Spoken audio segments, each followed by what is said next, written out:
नमस्कार दोस्तों, आप सभी को हमारे YouTube चैनल झार शिक्षा में स्वागत है। तो चलिए आज हम लोग सेकेंड वीडियो स्टार्ट करते हैं। ये पेपर है 16/6/2024 का सेकेंड शिफ्ट का है। पूरे 50 क्वेश्चन हम लोग देखेंगे जो कि PYQ बेस्ड है। तो चलिए हम लोग स्टार्ट करते हैं पहले क्वेश्चन से। फर्स्ट क्वेश्चन है, इनमें से किसे शिक्षण का निम्नतम स्तर भी कहा जाता है? तो स्मृति स्तर यानी मेमोरी लेवल को शिक्षण का निम्नतर स्तर कहा जाता है। इसकी व्याख्या देखते हैं। स्मृति स्तर को शिक्षण का निम्नतम स्तर कहा जाता है क्योंकि इसमें विद्यार्थी केवल जानकारी को याद करते हैं बिना उसकी गहराई से समझे कि यह स्तर रटने पर आधारित होता है। अगला प्रश्न है, आधुनिक शिक्षा शास्त्रियों का सुझाव है कि शिक्षण की प्रक्रिया अवश्य होनी चाहिए। तो शिक्षण की प्रक्रिया रचनात्मक और मनोरंजक होनी चाहिए। That means creative and entertaining. इसकी व्याख्या देखते हैं। आधुनिक शिक्षा शास्त्रियों का सुझाव है कि शिक्षण की प्रक्रिया रचनात्मक और मनोरंजक होनी चाहिए। यह छात्रों की सक्रिय भागीदारी सुनिश्चित करती है, सीखने को प्रेरणादायक बनाती है और उन्हें विषयों को बेहतर ढंग से समझने में मदद करती है। रचनात्मक और मनोरंजन छात्रों में जिज्ञासा जगाते हैं जिससे वे ज्ञान को प्रभावी ढंग से ग्रहण कर पाते हैं। अगला प्रश्न है, शिक्षक को शिक्षण सामग्री का चयन इस प्रकार करना चाहिए ताकि पहला है वह उच्च स्तर का मानसिक विकास प्राप्त कर सके, वह लोकतांत्रिक समाज में रहने में सक्षम नागरिकों का निर्माण कर सके, वह शिक्षा के मूलभूत सिद्धांतों को आसानी से प्राप्त कर सके और वह विद्यार्थियों को बाद में जीवन के साथ समायोजन में मदद कर सके। इसका आंसर होगा सी। वह शिक्षा के मूलभूत या आधारभूत सिद्धांतों को आसानी से प्राप्त कर सकता है। He can easily attain the fundamental principle of education। इसकी व्याख्या देखते हैं। एक शिक्षक को शिक्षण सामग्री का चयन इस प्रकार करना चाहिए ताकि वह छात्र शिक्षा के मूलभूत सिद्धांतों को आसानी से प्राप्त कर सके। यह सुनिश्चित करता है कि छात्र भविष्य की बुनियादी अवधारणाओं और नियमों को स्पष्ट रूप से समझे जो उनके आगे के सीखने और ज्ञान के निर्माण के लिए एक मजबूत नींव प्रदान करता है। अगला प्रश्न है, यदि छात्र यह दिखाने के लिए एक मॉडल बनाते हैं कि कोई चीज़ कैसे काम करती है तो वे हैं अनुप्रयोग करना यानी अप्लाइंग। इसकी व्याख्या देखते हैं। यदि छात्र यह दिखाने के लिए एक मॉडल बनाते हैं कि कोई चीज़ कैसे काम करती है तो यह सुनिश्चित करती है कि वे अनुप्रयोग कर रहे हैं। वे अपने अर्जित ज्ञान और समझ का उपयोग व्यवहारिक रूप से कर रहे हैं ताकि वह प्रदर्शन या प्रदर्शित किया जा सके कि एक विशिष्ट प्रणाली या अवधारणा कैसे कार्य करती है, जो कि अनुप्रयोग स्तर को दर्शाता है। अगला प्रश्न है, भावात्मक क्षेत्र से संबंधित उद्देश्य है। भावात्मक क्षेत्र से संबंधित उद्देश्य है छात्र ईमानदारी को महत्व देता है। इसकी व्याख्या देखते हैं। भावनात्मक क्षेत्र से संबंधित उद्देश्य है कि छात्र ईमानदारी को महत्व देता है। यह छात्रों के मूल्य, दृष्टिकोणों और भावनाओं से जुड़ा है, जो उन्हें सामाजिक और नैतिक रूप से विकसित करने में मदद करता है। अगला प्रश्न है, निम्नलिखित कथनों पर विचार कीजिए। पहला स्टेटमेंट है, यह विधि कटौती की प्रक्रिया की तरह है जिसमें आप एक बड़ी अवधारणा को छोटी अवधारणा में काटते हैं। दूसरा स्टेटमेंट है, इस विधि से प्राप्त ज्ञान स्थायी होता है। तो उपरोक्त में से किस शिक्षण पद्धति को संदर्भित करता है, मतलब उपरोक्त जो कथन है वो किस शिक्षण पद्धति को संदर्भित करता है? यह विश्लेषण यानी एनालिसिस शिक्षण पद्धति को संदर्भित करता है। इसकी व्याख्या देखते हैं। एक बड़ी अवधारणा को छोटे छोटे हिस्सों में तोड़ने की प्रक्रिया विश्लेषण कहलाती है। यह विश्लेषण कहते हैं। इस विधि में जटिल ज्ञान को सरलता से समझने के लिए उसे व्यवस्थित रूप से विभाजित किया जाता है। यह छात्रों को प्रत्येक घटक को गहराई से समझने और फिर संपूर्ण अवधारणा को जोड़कर एक स्पष्ट तस्वीर बनाने में मदद करता है।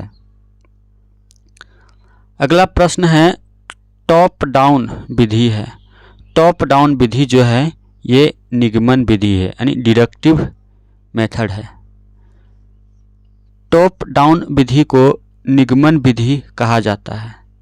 इस शिक्षण पद्धति में शिक्षक सामान्य नियम या सिद्धांत से शुरुआत करते हैं और फिर उसे विशिष्ट उदाहरणों या समस्याओं पर लागू करके समझाते हैं।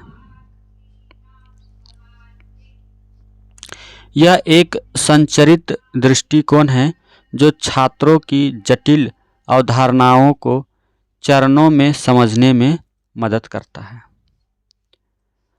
अगला प्रश्न है, कौन सी CAI की विधि नहीं है, यानी ये कौन सी है जो CAI की विधि नहीं है? तो प्रश्न विधि जो है ये CAI की विधि नहीं है।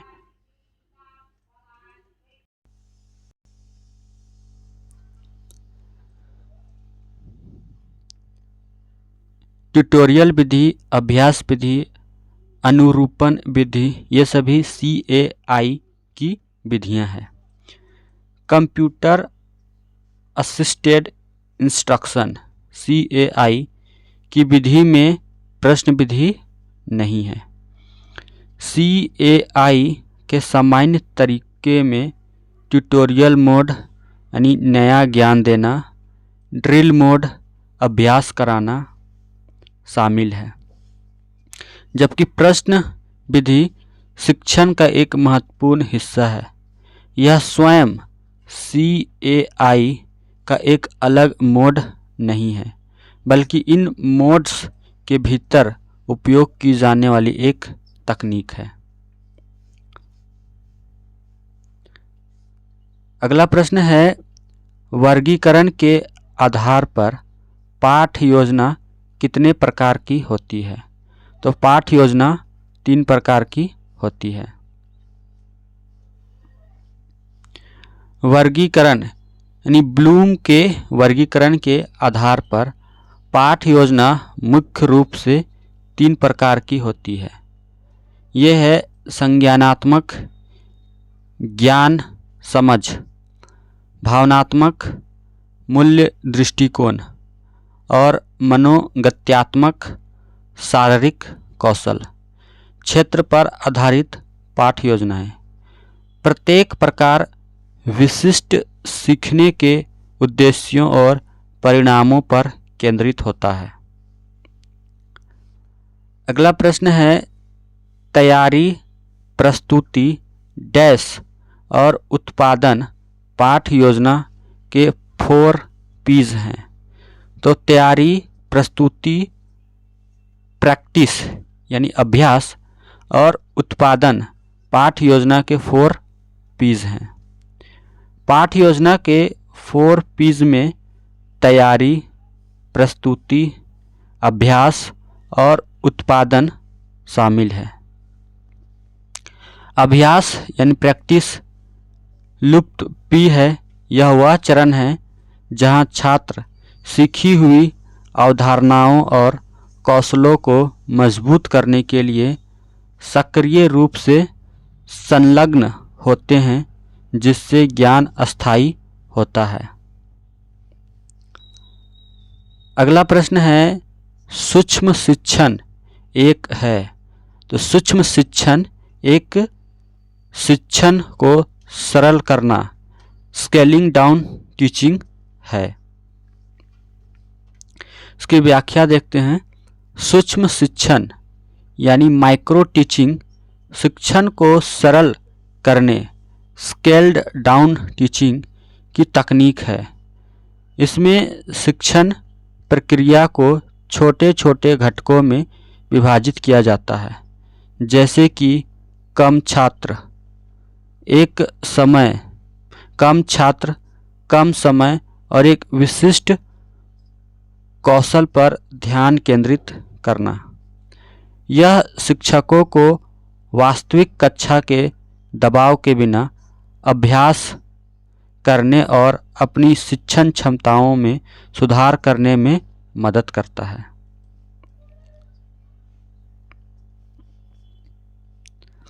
अगला प्रश्न है, शिक्षण और सीखना समग्र शैक्षिक प्रक्रिया में शामिल जुड़वा डैश हैं।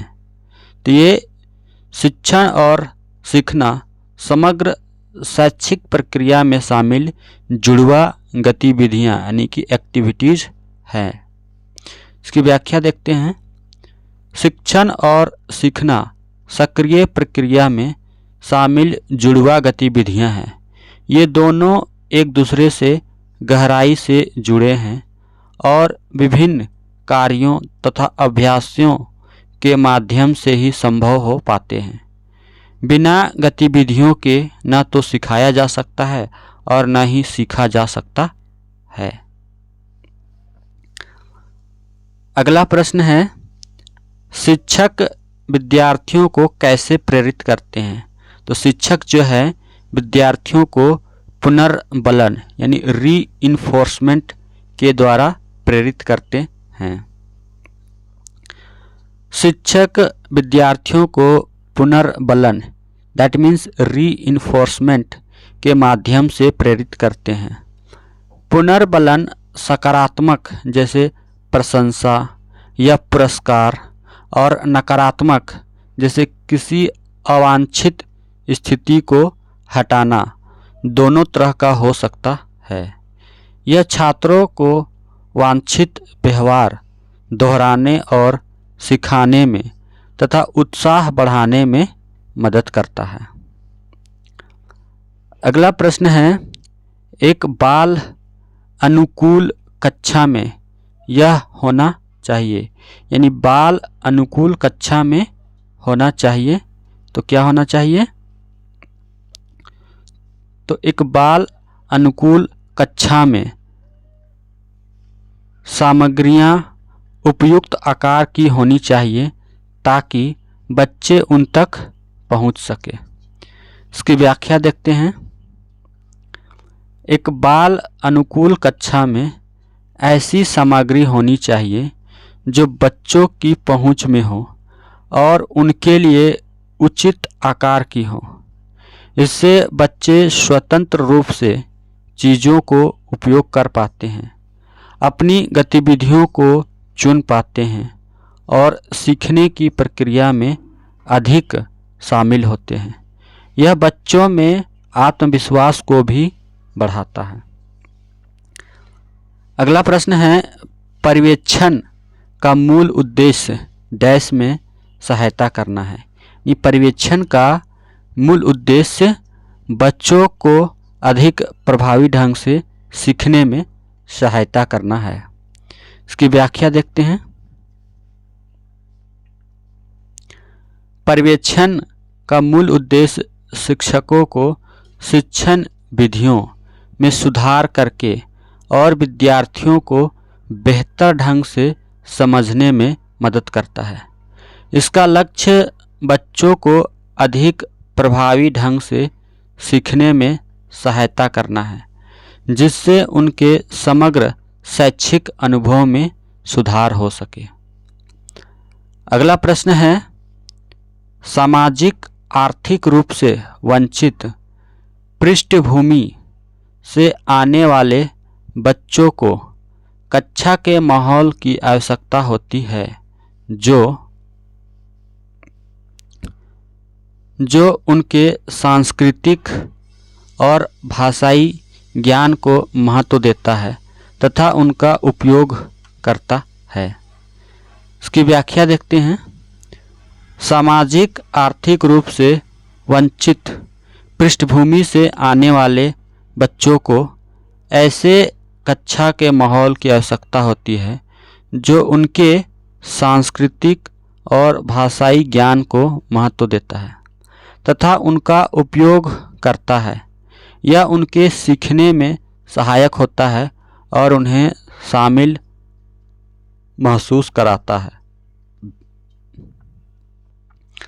अगला प्रश्न है, रंगनाथन द्वारा लाइब्रेरी एडमिनिस्ट्रेशन पुस्तक प्रकाशित की गई थी। तो ये 1935 यानी 1935 ईस्वी में प्रकाशित की गई थी। रंगनाथन द्वारा लिखी पुस्तक लाइब्रेरी एडमिनिस्ट्रेशन 1935 में प्रकाशित हुई थी।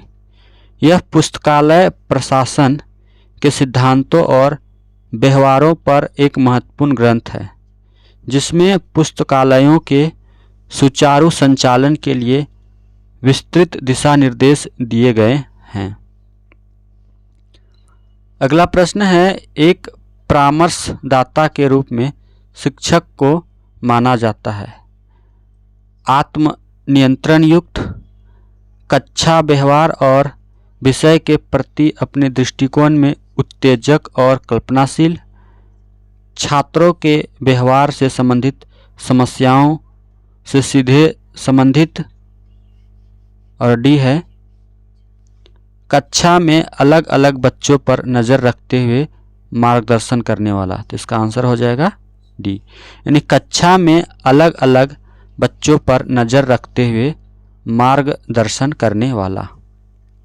इसकी व्याख्या देखते हैं। एक परामर्शदाता के रूप में शिक्षक को मार्गदर्शन करने वाला माना जाता है। उसे कक्षा में प्रत्येक बच्चे पर नज़र रखनी चाहिए और उनकी व्यक्तिगत समस्याओं को समझना चाहिए। शिक्षक का दृष्टिकोण उत्तेजक और कल्पनाशील होना चाहिए, जो छात्रों के व्यवहार और भविष्य के प्रति उनके दृष्टिकोण को सकारात्मक रूप से प्रभावित करे। वे छात्रों को आत्मनिर्भर बनने में भी मदद करते हैं। अगला प्रश्न है, निम्नलिखित में से कौन सी परियोजना आधारित शिक्षण की विशेषता है? तो इसका आंसर होगा डी। इसमें छात्रों के लिए शारीरिक और मानसिक गतिविधि शामिल है। परियोजना आधारित शिक्षण की एक प्रमुख विशेषता यह है कि इसमें छात्रों की शारीरिक और मानसिक गतिविधियां शामिल होती है। यह केवल सैद्धांतिक नहीं होता, बल्कि छात्रों को वास्तविक दुनिया की समस्याओं को सुलझाने के लिए व्यवहारिक कार्य करने की स्वतंत्रता देता है। इससे छात्र सक्रिय रूप से सीखने की प्रक्रिया में भाग लेते हैं। अगला प्रश्न है, यदि उत्तर पुस्तिका का मूल्यांकन पढ़ाने वाले शिक्षक के अलावा किसी अन्य शिक्षक द्वारा किया जाता है तो निम्नलिखित में से क्या होगा? तो क्या होगा? तो छात्रों के साथ अन्यायपूर्ण और पक्षपातपूर्ण व्यवहार नहीं किया जाएगा। इसकी व्याख्या देखते हैं। यदि उत्तर पुस्तिका का मूल्यांकन किसी अन्य शिक्षक द्वारा किया जाता है तो छात्रों के साथ अनुचित और पक्षपातपूर्ण व्यवहार नहीं किया जाएगा, क्योंकि मूल्यांकनकर्ता पर छात्रों के प्रति व्यक्तिगत पक्षपात का कोई दबाव नहीं होगा। यह छात्रों के वास्तविक ज्ञान स्तर को मापने में मदद करेगा। अगला प्रश्न है, इनमें से कौन अवलोकन से संबंधित नहीं है? तो नियंत्रण जो है ये अवलोकन से संबंधित नहीं है। भागीदारी, गैर भागीदारी और समूह यानी पार्टिसिपेंट, नॉन पार्टिसिपेंट और ग्रुप्स जो हैं ये अवलोकन से संबंधित हैं। इसकी व्याख्या देखते हैं। अवलोकन की विधियों में प्रतिभागी, गैर प्रतिभागी और समूह शामिल होते हैं, जिनमें शोधकर्ता किसी घटना या व्यवहार का प्रत्यक्ष अध्ययन करता है। यह प्रक्रियाएं वास्तविक परिस्थितियां में होती है, जबकि नियंत्रित विधि प्रयोगात्मक शोध की एक तकनीक है जिसमें प्रयोगशाला जैसी नियंत्रित परिस्थितियों में अध्ययन किया जाता है। चूँकि यह प्रत्यक्ष अवलोकन से नहीं जुड़ी होती है, इसलिए इसका अवलोकन से संबंध नहीं है। अगला प्रश्न है, एक शिक्षक छात्रों के लिखित निबंधों का आकलन करने के लिए एक रूब्रिक का उपयोग करता है। यह एक उदाहरण है। तो यह एक रचनात्मक आकलन है, दैट मीन्स फॉर्मेटिव असेसमेंट है।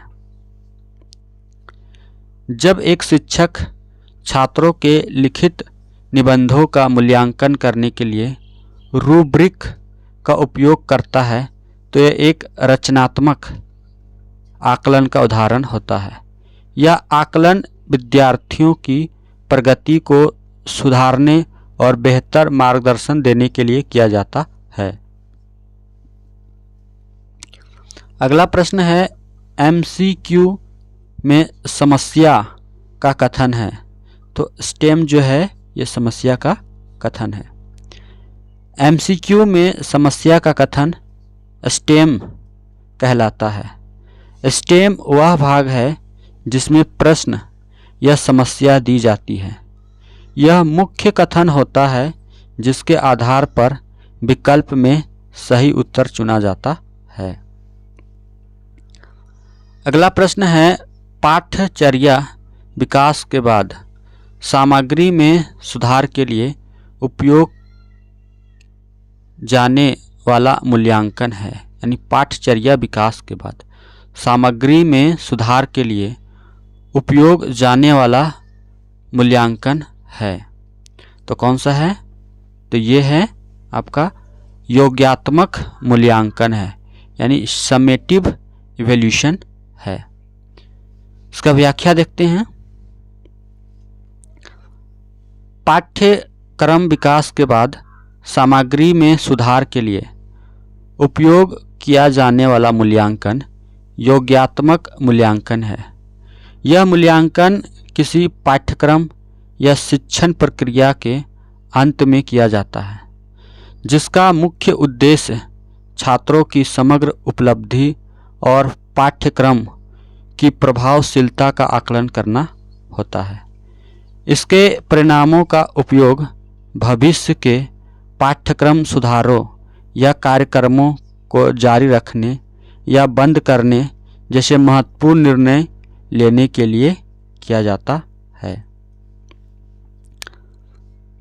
अगला प्रश्न है, पाठ्यचर्या की मनोवैज्ञानिक आधार पाठ्यचर्या विकसित करने वाले को डैश की प्रकृति को समझने में मदद करती है।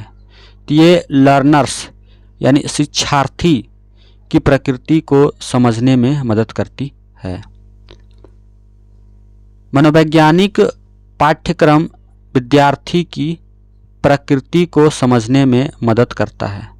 यह उन्हें विद्यार्थियों की सीखने की शैली, आवश्यकताओं और विकासात्मक चरणों को ध्यान में रखकर प्रभावी पाठ्यक्रम बनाने में सक्षम बनाता है। इससे शिक्षा की प्रक्रिया अधिक सार्थक और सफल होती है, क्योंकि यह सीधे छात्र की ज़रूरतों पर केंद्रित होता है। अगला प्रश्न है, आप अपने विद्यार्थियों को स्वतंत्र कैसे बनाएंगे? तो सभी को जिम्मेदारी देकर, गिव रिस्पॉन्सिबिलिटी टू एवरीवन। इसकी व्याख्या देखते हैं। विद्यार्थियों को स्वतंत्र बनाने के लिए उन्हें जिम्मेदारी देना सबसे प्रभावी तरीका है। जब छात्रों को कार्यों और निर्णयों की जिम्मेदारी दी जाती है तो वे स्वयं सोचने, समस्या हल करने और आत्मनिर्भर बनने के लिए प्रेरित होते हैं, जिससे उनमें आत्मविश्वास और सीखने की क्षमता बढ़ती है। अगला प्रश्न है, यदि आप देखें कि आपकी कक्षा में छात्र ऊँघने लगते हैं तो आप क्या करेंगे? ध्यान आकर्षित करने के लिए एक आदेश देंगे, उन्हें शारीरिक रूप से सक्रिय होने का अवसर देंगे, उन्हें डांटेंगे या कुछ देर के लिए पढ़ाना बंद कर देंगे? तो इसका सही आंसर हो जाएगा ए, यानी ध्यान आकर्षित करने के लिए एक आदेश देंगे। इसकी व्याख्या देखते हैं। यदि आपकी कक्षा में छात्र ऊँघने लगे तो उन्हें ध्यान आकर्षित करने वाला कोई आदेश दें। इससे उनकी एकाग्रता वापस आएगी और वे फिर से पढ़ाई में शामिल हो पाएंगे। डांटना या पढ़ाना बंद करना प्रभावी नहीं होगा, क्योंकि इससे समस्या का समाधान नहीं होगा। अगला प्रश्न है, निम्नलिखित में से कौन सी नीति 1975 में शुरू की गई थी? तो 10 वर्षीय विद्यालय हेतु पाठ्यचर्या, curriculum for the 10 year school, ये 1975 में शुरू की गई थी। 1975 में NCERT द्वारा the curriculum for the 10 year school, एक फ्रेमवर्क 10 वर्षीय स्कूल के लिए पाठ्यचर्या, एक रूपरेखा प्रकाशित किया गया था, जो राष्ट्रीय शिक्षा नीति 1968 की अनुशंसाओं का मूर्त रूप देने की एक कोशिश थी। अगला प्रश्न है, चॉक बोर्ड एक प्रकार की शिक्षण सहायक सामग्री है, तो ये विजुअल शिक्षण सहायक सामग्री है। चॉक बोर्ड एक प्रकार की शिक्षण सहायक सामग्री है जो दृश्य यानी विजुअल श्रेणी में आती है। यह शिक्षकों को जानकारी लिखने और चित्र बनाने की सुविधा प्रदान करता है, जिससे छात्र देखकर जानकारी को बेहतर ढंग से समझ पाते हैं। अगला प्रश्न है, एक शिक्षक ने चतुर्थ श्रेणी के छात्रों को पढ़ाने के लिए पौधों को विषय के रूप में लिखा। उसने सीखने के अवसर प्रदान किए, समूहों में पंक्तियों का संग्रह, पत्तियों की आकृतियों, आकारों और अन्य लक्षणों के बारे में, एक हर्बेरियम बनाना। ऐसी गतिविधियों के लिए शिक्षक को किस बात की सबसे ज़्यादा बढ़ावा नहीं देना चाहिए? का सही आंसर हो जाएगा ए। बच्चों द्वारा अधिक से अधिक संभावित रूप में पत्तियों के कई नाम याद करने के लिए। इसकी व्याख्या देखते हैं। उपर्युक्त प्रश्न में एक शिक्षक द्वारा छात्रों को पत्तियों से परिचित कराने के लिए 3 गतिविधियां दी गई। पत्तियों का संग्रह, पत्तियों की विशेषताओं पर चर्चा और हर्बेरियम बनाना।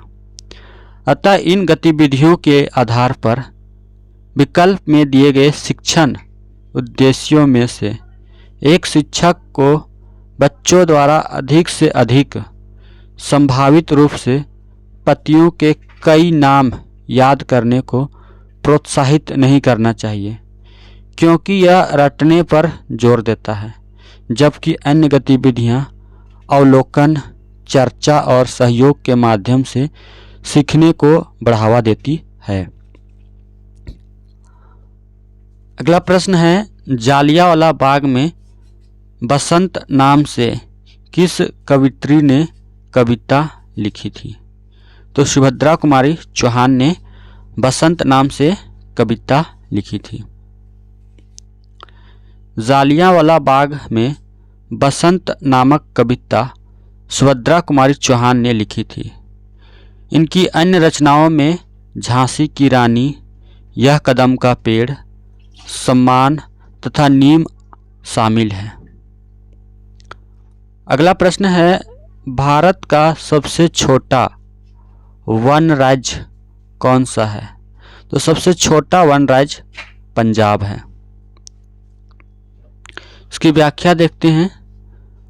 भारत वन स्थिति रिपोर्ट 2023 के अनुसार पंजाब राज्य भारत का सबसे छोटा वन राज्य है, जो कि 1846.09 वर्ग किलोमीटर है। जबकि इस रिपोर्ट के अनुसार भारत का सबसे बड़ा वन क्षेत्र वाला राज्य मध्य प्रदेश है, जो कि 77,493 वर्ग किलोमीटर है। भारत वन स्थिति रिपोर्ट के अनुसार भारत का कुल वन और वृक्ष आवरण 8,87,356.95 वर्ग किलोमीटर है, जो देश के भौगोलिक क्षेत्र 25.17% है। इसमें 21.76% वनावरण यानी 7,15,342.61 वर्ग किलोमीटर और 3.41 वृक्ष आवरण यानी 1,12,014.34 वर्ग किलोमीटर शामिल है।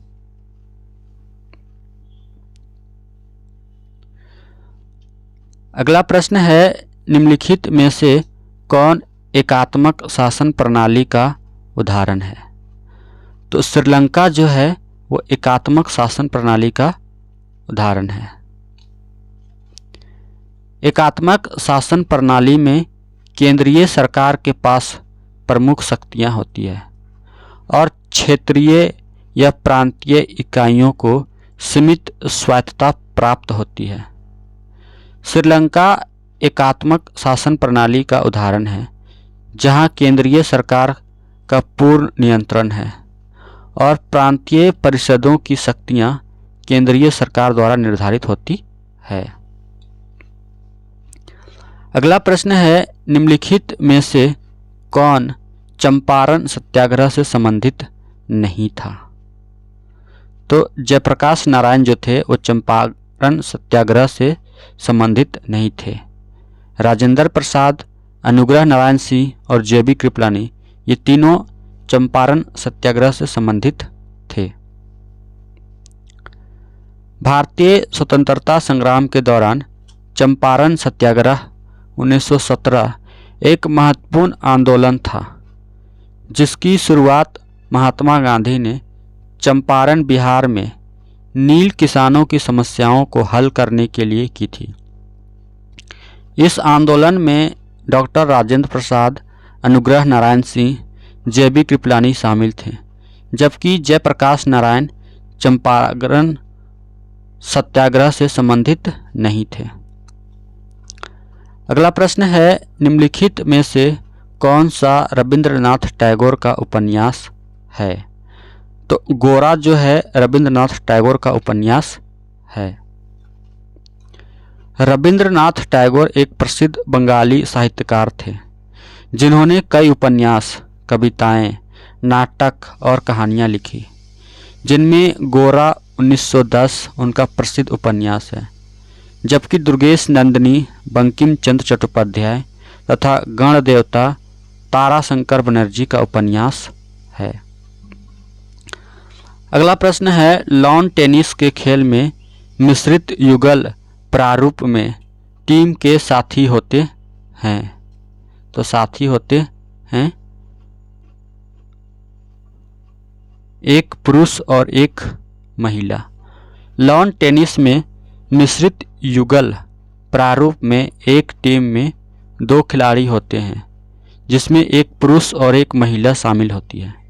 यह प्रारूप ग्रैंड स्लैम टूर्नामेंट तथा अन्य प्रमुख टेनिस प्रतियोगिताओं में खेला जाता है। अगला प्रश्न है, हम उस व्यक्ति को क्या कहते हैं जो अदालत में लोगों के अधिकारों की रक्षा करता है? तो उसे लॉयर यानी वकील कहते हैं। अदालत में लोगों के अधिकारों की रक्षा करने वाला व्यक्ति वकील कहलाता है। वकील कानूनी मामलों में अपने मुवक्किल का प्रतिनिधित्व करता है और उनके अधिकारों की वकालत करता है। अगला प्रश्न है, प्लेग है यानी प्लेग जो है एक जीवाणु बीमारी यानी बैक्टीरियल डिजीज है। प्लेग एक जीवाणु बीमारी है जो यर्सिनिया पेस्टिस नामक जीवाणु के कारण होता है। यह एक प्रकार का संक्रामक रोग है जिसे ऐतिहासिक रूप से ब्लैक डेथ के रूप में भी जाना जाता है। अगला प्रश्न है, निम्नलिखित में से कौन सा मच्छरों द्वारा उत्पन्न या फैलने वाली बीमारियों का एक समूह है? तो चिकनगुनिया, हैजा, चिकनगुनिया, डेंगू और मलेरिया। चिकनगुनिया, डेंगू और मलेरिया जो है ये मच्छरों द्वारा फैलने वाली बीमारियों का समूह है। चिकनगुनिया, डेंगू, मलेरिया रोग मच्छरों द्वारा फैलाए जाने वाली बीमारियों का समूह है। चिकनगुनिया तथा डेंगू रोग एडीज मच्छर तथा मलेरिया रोग मादा एनोफ्लीज मच्छर द्वारा फैलाया जाता है। अब यहाँ से क्वेश्चन नंबर 40, जल का जलवाष्प में परिवर्तन को कहा जाता है। तो जल का जलवाष्प में परिवर्तन को वाष्पीकरण यानी इवेपोरेशन कहा जाता है। जल का जलवाष्प में परिवर्तन वाष्पीकरण इवेपोरेशन कहलाता है। इस प्रक्रिया में जल में या जल गर्मी के प्रभाव से वाष्प के रूप में हवा में मिल जाता है, जबकि संक्षेपण दैट मीन्स कंडेंसेशन वह प्रक्रिया है जिसमें जलवाष्प का वापस तरल जल में परिवर्तित या परिवर्तन हो जाना है। यहाँ से 41 से 50 तक मैथ्स और रीजनिंग के क्वेश्चन हैं, जिसका मैं आंसर बता दे रहा हूँ। आप लोग क्वेश्चन को पॉज करके इसको सॉल्व कर सकते हैं। जैसे है पहला क्वेश्चन है, यदि किसी आयत की लंबाई 15 सेंटीमीटर और चौड़ाई 3 सेंटीमीटर हो तो उसकी परिमिति दैट मीन्स पेरीमीटर इसमें फाइंड करना है। इसका आंसर हो जाएगा 36 सेंटीमीटर।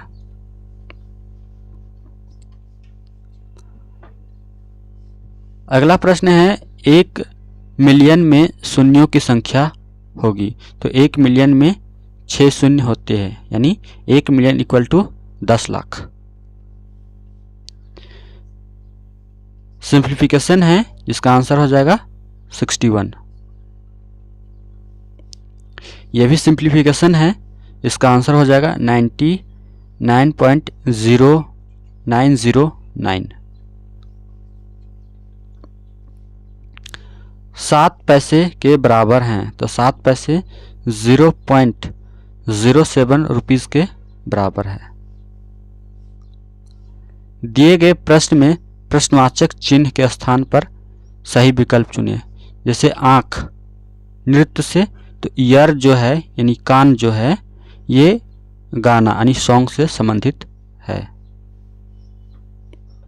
जैसे इसमें दिए गए अक्षर श्रृंखला में प्रश्नवाचक चिन्ह के स्थान पर कौन से अक्षर आएगी, यानी इसमें देखो के से आई 2 का डिक्रीमेंट हुआ, फिर आई से जी 2 का डिक्रीमेंट, तो जी से फिर 2 का डिक्रीमेंट होगा, तो जी 7 से टू 5, यानी कि इसमें आ जाएगा ए, ई हो जाएगा, यानी ई वाई जेड होगा।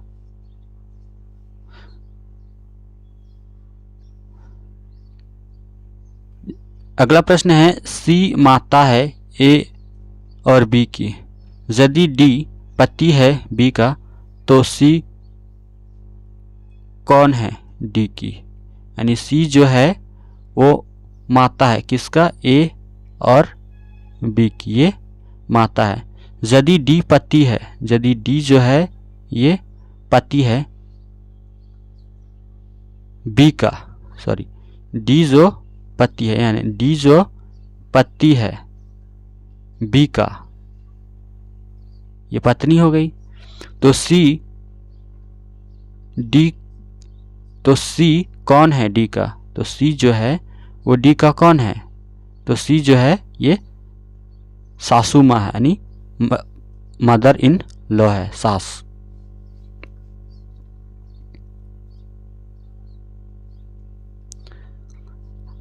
अगला प्रश्न है कौन शिक्षित पुरुष है परंतु नगर में रहने वाले नहीं है।